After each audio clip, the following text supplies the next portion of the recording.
आइला talks channel पर मैं doctor इरशाद खानम आप सभी लोगों का एक बार फिर से स्वागत करती हूं। आज की वीडियो में मैं आपको ये बताने वाली हूं कि क्या गाड़ियों के ऊपर राजनीतिक दल के चिन्ह, प्रतीक, झंडों को प्रदर्शित करना भारतीय दंड संहिता की धारा 171 यानी जा के तहत अपराध है। और इस प्रश्न का जवाब जो है कर्नाटक उच्च न्यायालय ने दिया है। क्या था कर्नाटक उच्च न्यायालय का मामला? किस मामले में न्यायाधीश ने उच्च न्यायालय ने इस सवाल का जवाब दिया था, इस प्रश्न का उत्तर दिया था? क्या थे इसके आधार और ये जो डिसीजन है ये कब दिया गया था? यही सब हम आज के अपने इस वीडियो में जानने वाले हैं। इस वीडियो को देखने से पहले अगर आइला टॉक्स चैनल के वीडियो आपको पसंद आते हैं तो आप चैनल को सब्सक्राइब कर लें और साथ ही साथ लेटेस्ट अपडेट के लिए बेल आइकन को क्लिक कर दें। चलिए हम इस प्रश्न का जवाब देखते हैं कि क्या गाड़ियों पर राजनीतिक दल के प्रतीक, झंडे को प्रदर्शित करना भारतीय दंड संहिता की धारा 171 के तहत अपराध है। किस केस में ये बात कही गई थी? तो हनमगोड़ा बनाम कर्नाटक राज्य। और इसका जो केस नंबर था वो है criminal petition number 2377/219। Date of order इसकी जो थी वो 26 नवंबर 2021 थी। और न्यायमूर्ति जो थे जिन्होंने इसका डिसीजन दिया था वो थे HP संदेश। क्या था पूरा मामला? चलिए हम देखते हैं। कर्नाटक उच्च न्यायालय ने राष्ट्रवादी कांग्रेस पार्टी से जुड़े 3 लोगों के खिलाफ शुरू की गई आपराधिक कार्यवाही को रद्द कर दिया और ये निर्णय सुनाया कि भारतीय दंड संहिता की धारा 171 जो किस लिए यूज़ की जाती है? चुनाव में किए गए अवैध भुगतान से संबंधित जो मामले होते हैं उनमें इस धारा का इस्तेमाल किया जाता है। तो न्यायालय ने ये कहा कि धारा 171 जो चुनाव में किए गए अवैध भुगतान से संबंधित है वो यहाँ इस मामले में लागू नहीं होगी यदि व्यक्ति ने अपने वाहनों पर पार्टी का झंडा, प्रतीक या चिन्ह प्रदर्शित किया है। फैसला न्यायमूर्ति HP संदेश ने हनमगोड़ा बनाम कर्नाटक राज्य नामक एक मामले में सुनाया था। शिकायतकर्ता के अनुसार जो शिकायतकर्ता है उसने क्या कहा?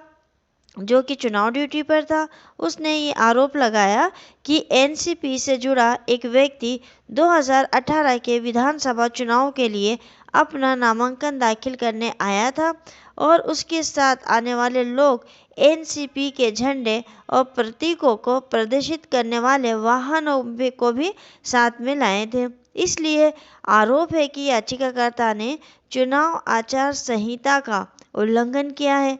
तत्काल मामले में याचिकाकर्ताओं पर कर्नाटक ओपन प्लेसेस डिफिग्रेशन की रोकथाम अधिनियम और भारतीय दंड संहिता की धारा 171 के तहत मामला दर्ज किया गया।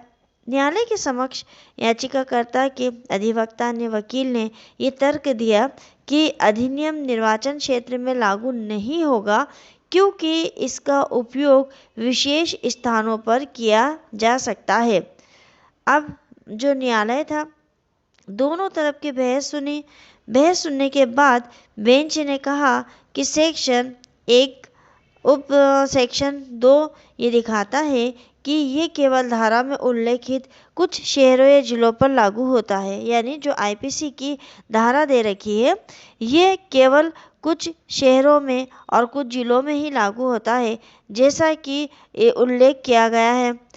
याचिकाकर्ता के खिलाफ अधिनियम के तहत कार्रवाई शुरू करना सही नहीं है क्योंकि जिस एरिया में ये सब किया गया था उस एरिया में ये अधिनियम लागू ही नहीं होता है, ये विधि, ये सेक्शन लागू ही नहीं होता है।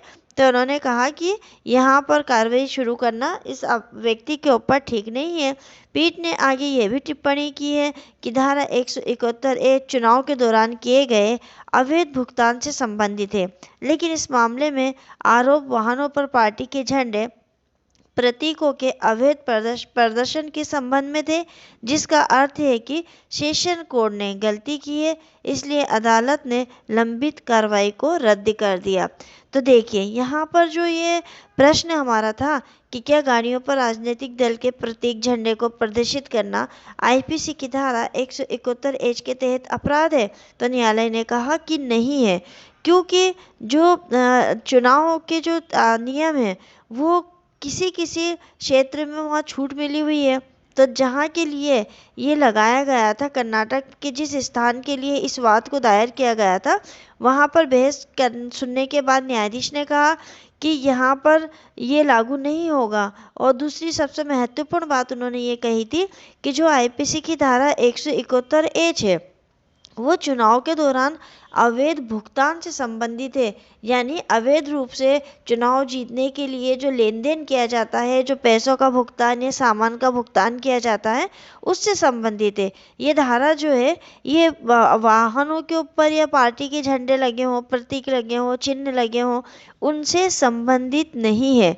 और साथ ही साथ ये कहा कि सेशन कोर्ट ने इस के ऊपर फैसला सुनाकर एक गलती की है। और ये कहते हुए उन्होंने इस दो आधार पर न्यायालय ने, जो कर्नाटक उच्च न्यायालय है, उसने कार्रवाई को ही रद्द कर दिया। तो मित्रों, आज का ये जो लेटेस्ट जजमेंट है ये आपके लिए उपयोगी होगा, ऐसी आशा है। और इसी आशा के साथ आपसे इजाज़त चाहते हैं। मिलेंगे अगले वीडियो में एक नए विषय के साथ। तब तक आप वीडियो को देखते रहिए, साथ ही साथ कमेंट्स करिए, लाइक करिए और अधिक से अधिक शेयर करिए। शुक्रिया, धन्यवाद।